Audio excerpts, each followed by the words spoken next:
Céleste de Valclair pose la question au petit déjeuner, sous la lumière de Mars qui tombe sur la nappe blanche. La tasse s'incline dans les mains de son mari. Le café se répand, tache sombre qui s'élargit sur le lin. Ce qu'elle voit sur le visage d'Aurélien n'est pas de la courtoisie. C'est de la terreur. Il demande où elle a entendu ce nom. Et elle répond avec une précision qui lui coupe le souffle. Dans sa bouche, à 3 heures du matin, avec une douceur qu'il ne lui a jamais donnée à cette heure. Mais ce qu'elle fait ensuite surprend tout le monde, y compris elle-même. Elle ramasse la tasse, l'essuie, se resserre de la tisane et ne dit plus rien. Le petit déjeuner avait commencé comme tous les autres. Aurélien était entré à 7 heures précises, comme toujours. Il avait pris sa place habituelle face à la fenêtre qui donnait sur les jardins du domaine. Céleste avait versé le café. Elle avait posé la tasse devant lui avec le geste qu'elle avait perfectionné en 4 ans de mariage. Un geste qui ne demandait rien, qui n'attendait rien, qui existait simplement comme une fonction domestique parmi d'autres.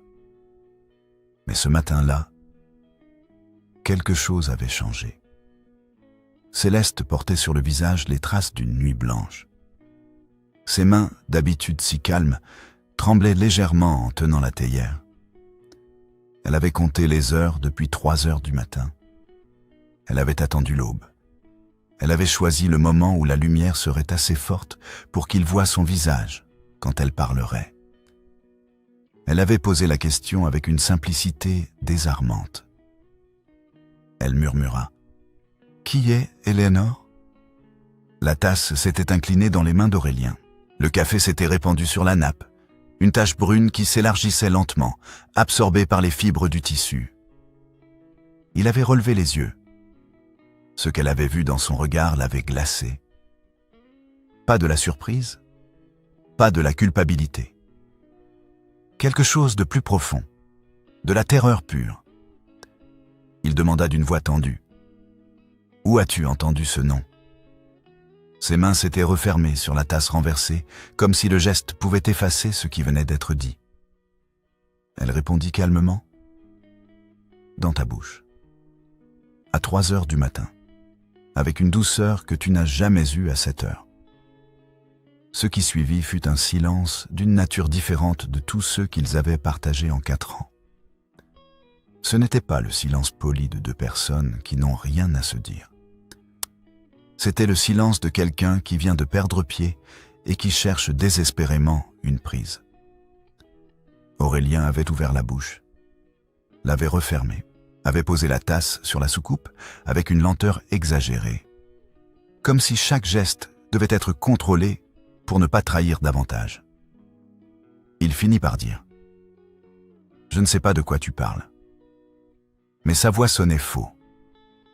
Même lui devait l'entendre. Céleste aurait pu insister. Elle aurait pu exiger une explication. Elle aurait pu faire ce que n'importe quelle femme aurait fait à sa place. Poser des questions, demander des comptes, refuser de laisser tomber avant d'avoir obtenu la vérité. Mais elle n'avait rien fait de tout cela. Elle s'était levée calmement. Elle avait pris la serviette de table et avait épongé le café renversé avec des gestes méthodiques, presque tendres. Elle avait ramassé la tasse vide, l'avait posée sur le plateau d'argent, puis elle s'était rassise. Elle s'était servi une autre tasse de tisane. Elle avait ajouté un peu de miel. Elle avait remué lentement en regardant la cuillère tourner dans le liquide doré, et elle n'avait plus dit un mot, eût dit un. Ce silence, choisi, délibéré, pesant comme du plomb, était plus dévastateur que n'importe quelle accusation. Parce qu'Aurélien ne savait pas ce qu'il signifiait. Il ne savait pas si elle se résignait, ou si elle venait de commencer quelque chose qu'il ne pouvait pas encore voir. Il était resté assis en face d'elle, les mains posées à plat sur la table, le visage figé dans une expression qu'elle ne lui avait jamais vue. Il attendait qu'elle parle, qu'elle demande, qu'elle exige. Mais elle ne disait rien. Elle buvait sa tisane, Elle regardait par la fenêtre les jardins où les premières fleurs de mars commençaient à percer la terre encore froide. Elle respirait calmement, régulièrement, comme si de rien n'était. Aurélien s'était levé finalement. Il avait murmuré quelque chose à propos d'affaires à régler dans le bureau. Il avait quitté la pièce sans la regarder. Céleste était restée seule dans la salle du petit déjeuner. Elle avait terminé sa tisane. Elle avait plié sa serviette. Elle avait posé les mains sur la table, à l'endroit exact où le café s'était répandu. Et elle avait senti sous ses doigts l'humidité qui n'avait pas encore séché. 4 ans. 4 ans de mariage. 4 ans de courtoisie impeccable, de conversations administratives, de gestes qui ne demandaient rien et n'offraient rien. 4 ans pendant lesquels elle avait appris à vivre dans une maison où tout était partagé sauf l'essentiel. Et maintenant, un nom. Éléanore. Prononcé dans le sommeil avec une tendresse que la voix éveillée d'Aurélien ne connaissait pas. Céleste ferma les yeux. Elle se força à respirer lentement. Elle se leva. Elle quitta la salle du petit déjeuner et monta l'escalier qui menait à ses appartements. Elle entra dans sa chambre. Elle referma la porte derrière elle. Et seulement alors, seule dans le silence de la pièce où elle dormait depuis 4 ans à côté d'un homme qui ne la voyait pas, elle laissa ses mains trembler. 3 heures du matin. L'obscurité complète. Le lit qu'ils partagèrent depuis 4 ans. Assez large pour que 2 corps puissent y dormir sans jamais se toucher. Céleste s'était réveillée sans savoir pourquoi. Elle avait ouvert les yeux dans le noir. Elle avait senti la présence d'Aurélien à côté d'elle. La chaleur de son corps, le rythme de sa respiration, le poids qui déformait légèrement le matelas de son côté. Ils partageaient ce lit chaque nuit. C'était l'une des conventions de leur mariage.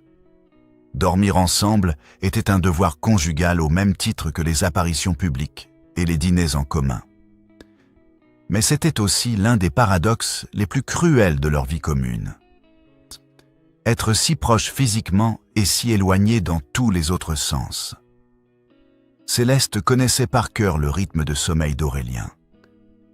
Elle savait qu'il se couchait toujours sur le côté droit, qu'il ne bougeait presque pas pendant la nuit, qu'il se réveillait exactement à 6h30 chaque matin, même sans horloge.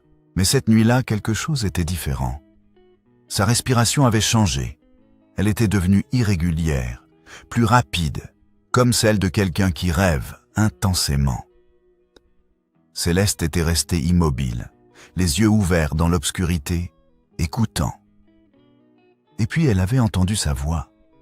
Pas la voix qu'il utilisait le jour, pas la voix polie, mesurée, administrative qu'il employait pour lui demander si elle avait besoin de quelque chose ou pour commenter le temps qu'il faisait. Une autre voix, plus basse, plus douce, une voix qu'elle ne lui connaissait pas. Il murmura dans son sommeil. Éléanore. Un seul mot, murmuré dans le sommeil, mais prononcé avec une tendresse qui lui avait coupé le souffle. Céleste s'était figée. Elle n'avait pas bougé. Elle n'avait pas respiré. Elle était restée parfaitement immobile, les yeux fixés sur le plafond invisible dans le noir, le cœur battant si fort qu'elle était sûre qu'il allait l'entendre. Aurélien avait bougé légèrement dans son sommeil. Il s'était retourné. Son bras avait effleuré celui de Céleste. Un contact accidentel, inconscient, qui dans d'autres circonstances n'aurait rien signifié. Mais cette nuit-là, ce contact avait été insupportable. Parce que ce corps qui la touchait, sans le savoir, était le même corps qui, quelques secondes plus tôt, avait prononcé le nom d'une autre femme avec une douceur qu'il ne lui avait jamais donnée. Céleste avait compté ses respirations. 1, 2, 3. Elle s'était forcée à rester calme, à ne pas bouger, à ne pas le réveiller.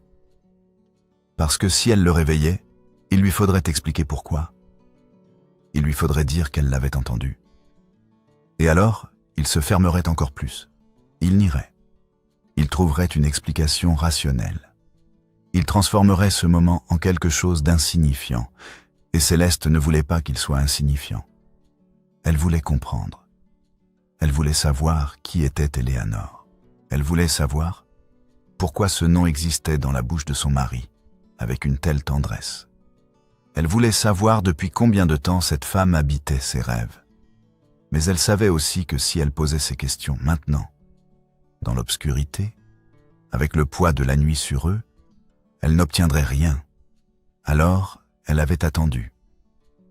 Elle était restée immobile jusqu'à ce que la respiration d'Aurélien redevienne régulière, jusqu'à ce qu'il se retourne de nouveau, s'éloignant d'elle dans le lit, jusqu'à ce que le silence retombe, lourd et absolu. Elle avait compté les heures, 4 heures, 5 heures, 6 heures. À 6h30, Aurélien s'était réveillé comme d'habitude. Il s'était levé. Il s'était habillé dans la pièce adjacente. Il était descendu prendre son café.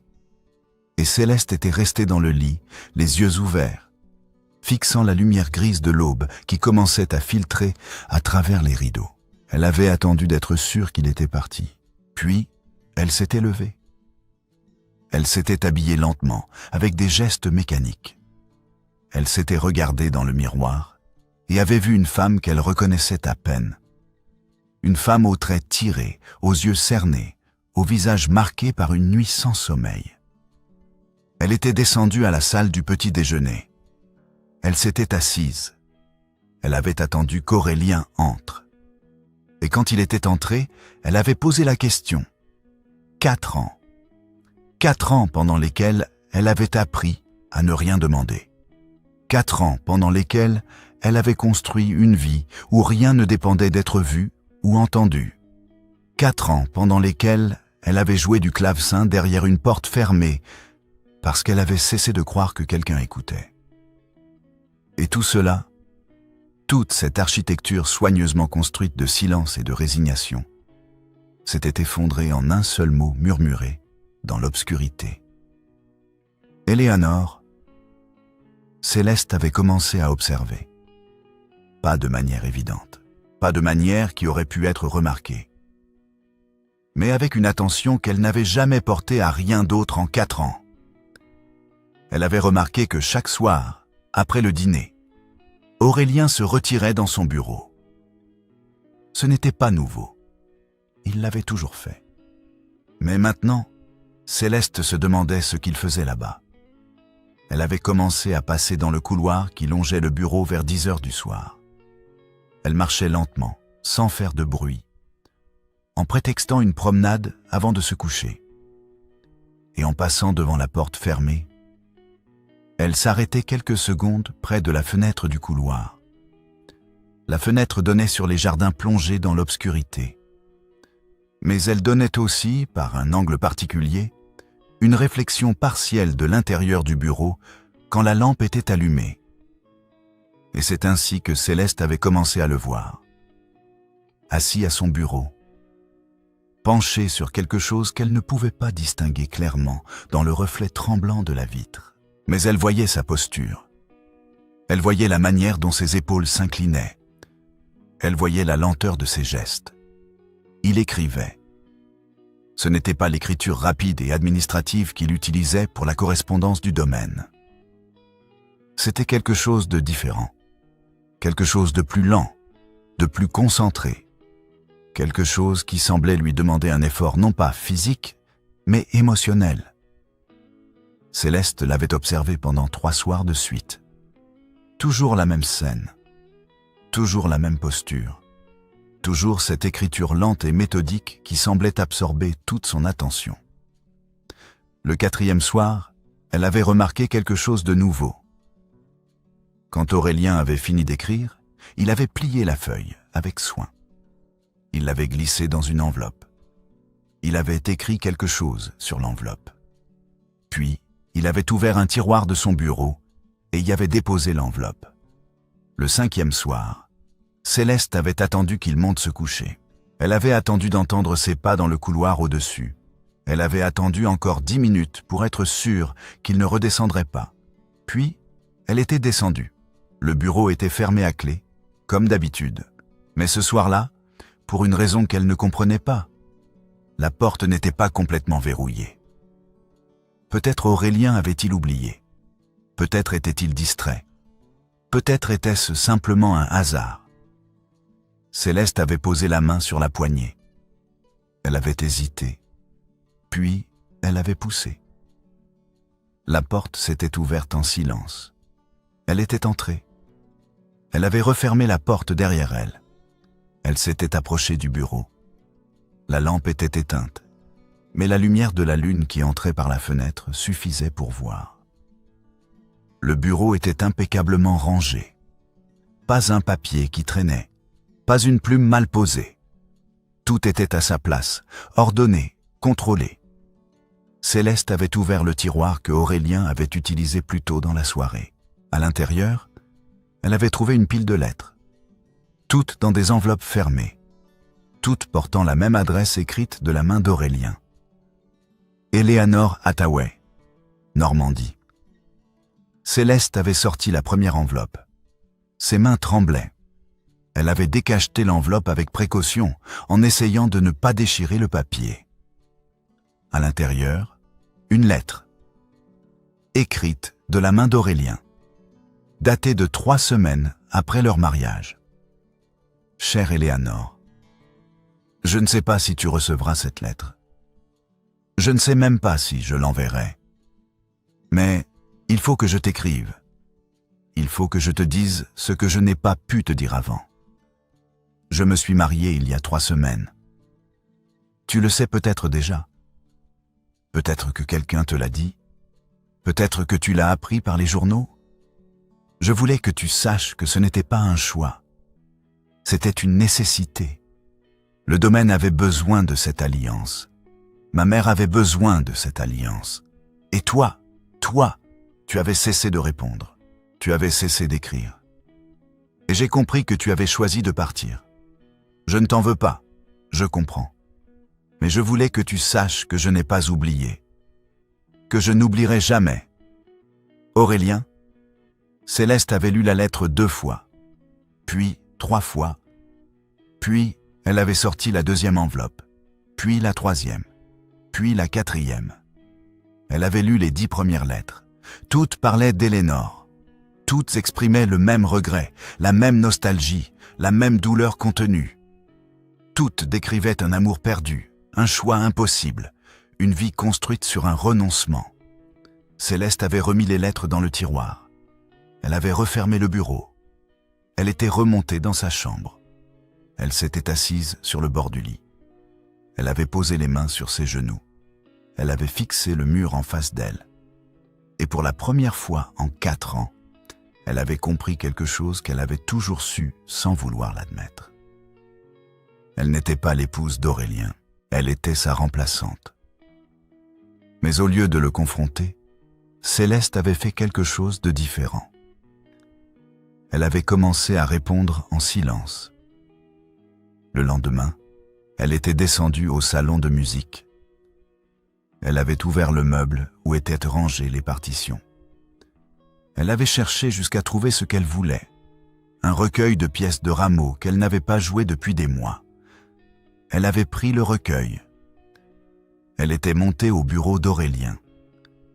Elle avait attendu qu'il sorte pour une promenade matinale, comme il le faisait chaque jour.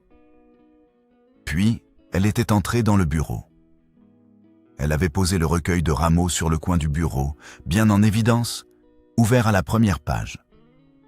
Elle n'avait laissé aucune note, aucune explication. Juste la partition, ouverte, posée là où il ne pourrait pas ne pas la voir. Le soir, quand elle était passée devant le bureau, elle avait vu par le reflet de la fenêtre qu'Aurélien avait remarqué la partition. Il l'avait prise dans ses mains, il l'avait regardée longuement. Puis, il l'avait reposée exactement où elle l'avait laissée. 2 jours plus tard, Céleste était retournée lire les lettres. Elle avait trouvé une nouvelle enveloppe dans le tiroir. Elle l'avait ouverte. « Chère Eleanor, quelque chose d'étrange s'est produit aujourd'hui. J'ai trouvé sur mon bureau un recueil de rameaux que je n'avais pas vu depuis longtemps. Je ne sais pas qui l'a mis là. Peut-être un domestique qui rangeait, peut-être Céleste. Cela m'a rappelé les soirées où tu jouais pour moi. Tu te souviens? Tu disais toujours que Rameau était trop difficile pour toi. Mais tu jouais quand même, et c'était magnifique. Je me demande si Céleste joue Rameau. Je ne l'ai jamais entendue. Elle joue chaque soir, mais toujours derrière une porte fermée. Je ne sais pas pourquoi elle ferme la porte. Peut-être parce qu'elle préfère être seule. Peut-être parce qu'elle sait que personne n'écoute vraiment. Ah, Céleste avait refermé la lettre. Céleste avait refermé la... Elle avait senti quelque chose se serrer dans sa poitrine. Il l'avait remarqué. Il avait remarqué la partition. Il se demandait si elle jouait Rameau. Elle avait pris une décision. Le soir même, elle était descendue au salon de musique. Elle avait ouvert le clavecin. Elle avait posé le recueil de Rameau sur le pupitre. Et elle avait joué. Elle avait joué la première pièce du recueil. Celle qu'elle avait arrêté de jouer quand elle avait compris que personne n'écoutait. Celle qui demandait une précision technique qu'elle n'avait plus pratiquée depuis des mois. Ses doigts avaient hésité sur les premières mesures. Puis, quelque chose s'était ouvert. La musique avait coulé, claire et lumineuse, remplissant la pièce d'une beauté qu'elle avait oubliée. Elle avait joué pendant 1 heure. Puis, elle avait refermé le clavecin. Elle était remontée dans sa chambre. 3 jours plus tard, elle avait lu la lettre suivante. « Chère Éléonore, elle a joué ce soir quelque chose que je ne connaissais pas. Un morceau de Rameau. Ses mains hésitaient sur les premières mesures, et puis quelque chose s'est ouvert. Je suis resté dans le couloir. Je n'ai pas pu entrer. Si j'étais entré, elle aurait arrêté. » Ah. Céleste avait relu cette phrase plusieurs fois. Je suis resté dans le couloir. Il écoutait. Il écoutait depuis le couloir, sans entrer, sans se montrer. Il écoutait et il écrivait ce qu'il entendait dans des lettres adressées à une autre femme. Elle avait continué à lire. Elle avait lu la 15e lettre, la 19e, la 23e. Et elle avait commencé à comprendre quelque chose d'extraordinaire. Les lettres ne parlaient plus d'Éléonore. Oh, elles commençaient toujours par « Chère Éléonore ». Elles se terminaient toujours par « A ».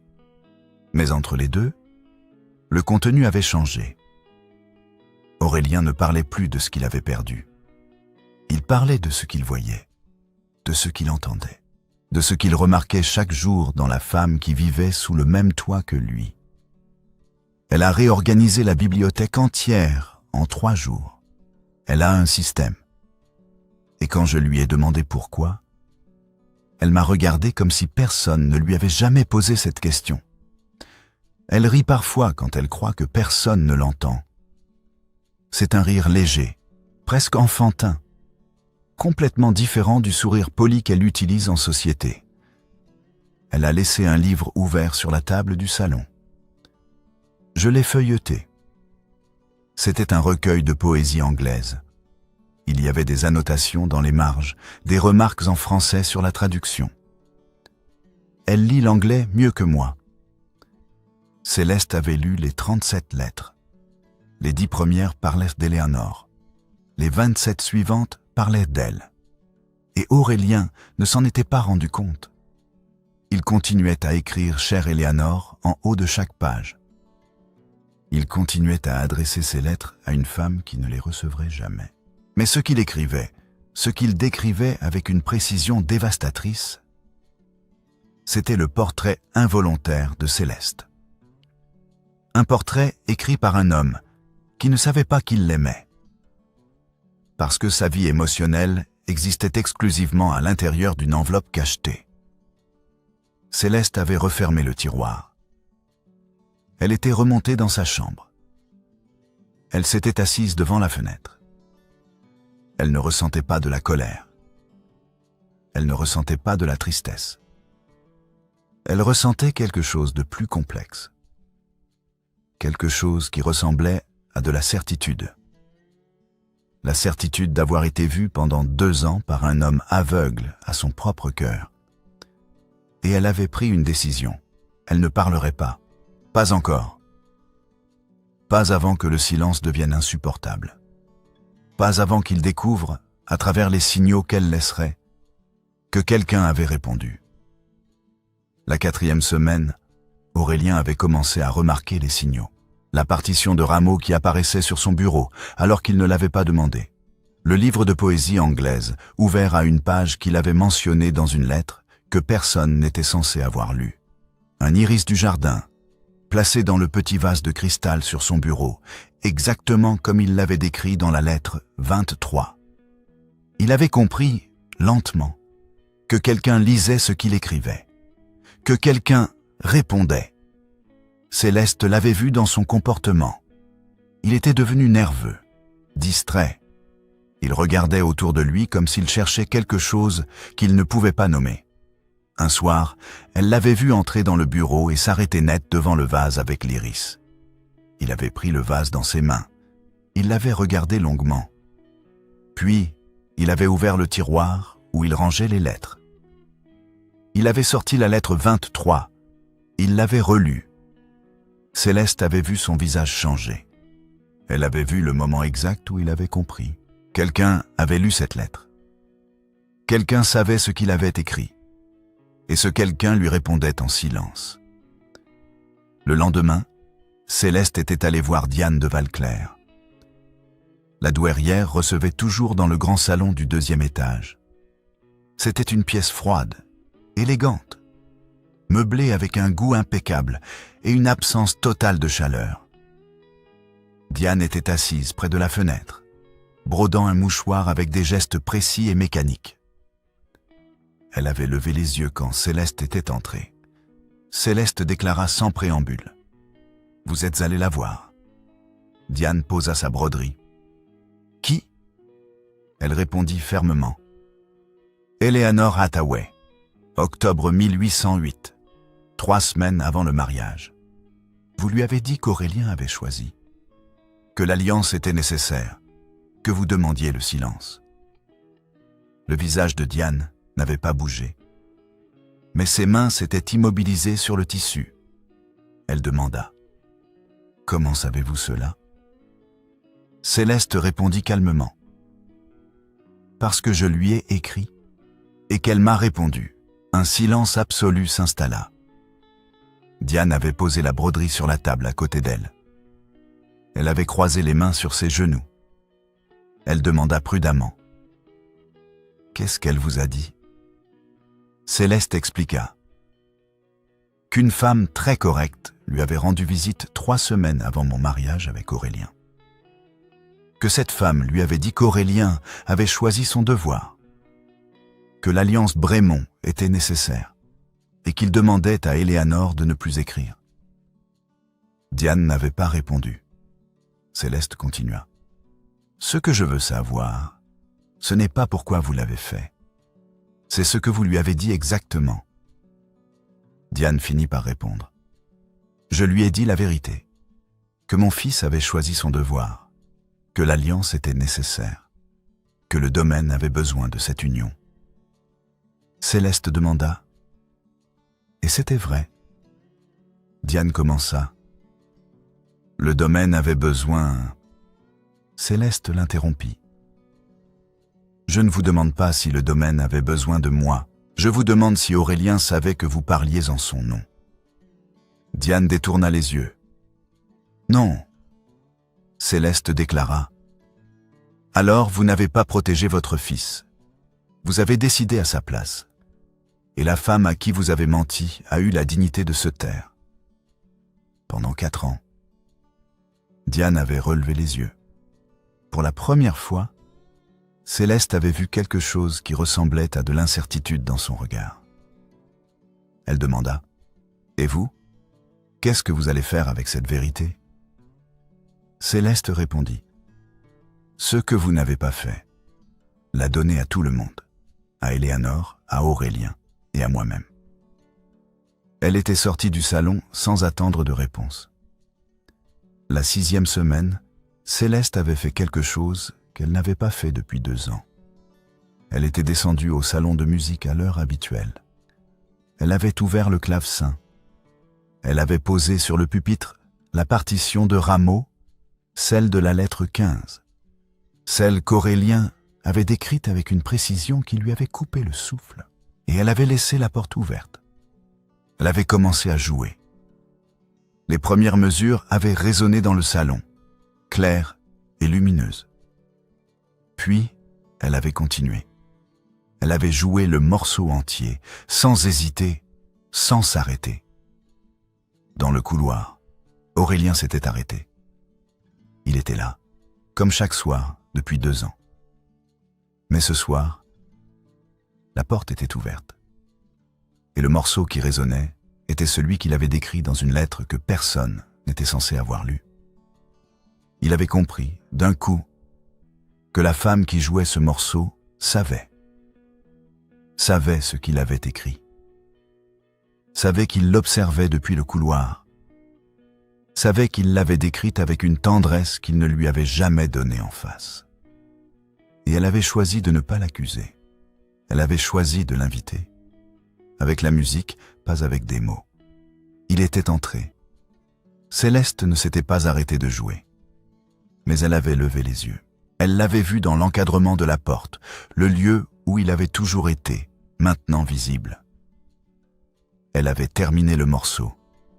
Le dernier accord s'était éteint lentement, résonnant dans le silence de la pièce. Elle déclara calmement. « Tu étais dans le couloir. » Ce n'était pas une question. Il répondit.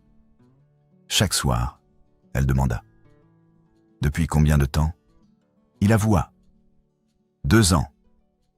Céleste avait posé les mains sur les touches sans appuyer. Elle avait regardé ses propres doigts, pâles et immobiles sur l'ivoire. Elle demanda. Et les lettres? Aurélien n'avait pas répondu. Céleste continua. Celles que tu écris chaque nuit à une femme qui ne les lira jamais. Depuis quand parle-t-elle de moi? Elle avait vu son visage pâlir, pas parce qu'elle l'avait découvert, parce qu'elle venait de formuler quelque chose qu'il n'avait pas compris lui-même. Il commença. Céleste l'interrompit. Lettre 11, la bibliothèque, lettre 15, ce morceau, lettre 23. La manière dont je ris quand je crois que personne ne m'entend. Tu m'as décrite avec une précision que tu ne m'as jamais donnée en face. Elle s'était levée du banc du clavecin. Elle s'était tournée vers lui. Elle demanda. La question n'est pas « Qui est Éléonore ?» La question est « Pourquoi as-tu besoin de son nom pour me voir ?» Aurélien était resté immobile dans l'encadrement de la porte. Il avait ouvert la bouche, l'avait refermée, avait cherché une réponse qu'il ne trouvait pas. Céleste révéla. « Ta mère est allée voir Éléonore avant notre mariage. Elle lui a dit que tu avais choisi, que tu demandais le silence. Éléonore n'a pas disparu. On lui a dit que tu l'avais lâchée, et elle a eu la dignité de se taire. » Il demanda, choqué. « Comment sais-tu » Elle répondit. « Parce que je lui ai écrit. » Le choc avait été total. Il s'exclama. « Tu as quoi ?» Elle expliqua. « Je lui ai écrit. Il y a 10 jours, en lui demandant pourquoi elle n'avait jamais répondu à tes lettres. Et elle m'a répondu qu'elle n'avait jamais reçu de lettres. Mais qu'une femme très correcte lui avait rendu visite en octobre pour lui dire que tu avais choisi. » Céleste avait fait un pas vers lui. Elle continua. « Éléonore ne t'a pas abandonné. On t'a fait croire qu'elle était partie. Et tu as construit toute ta vie, et la mienne, sur un silence qu'une autre femme a fabriqué. » Aurélien s'était avancé dans la pièce. Il s'était assis sur le banc du clavecin, à côté d'elle, devant les touches. Le premier geste non calculé en 4 ans. Il murmura. « Les lettres ?» Elle confirma. « Parle de moi.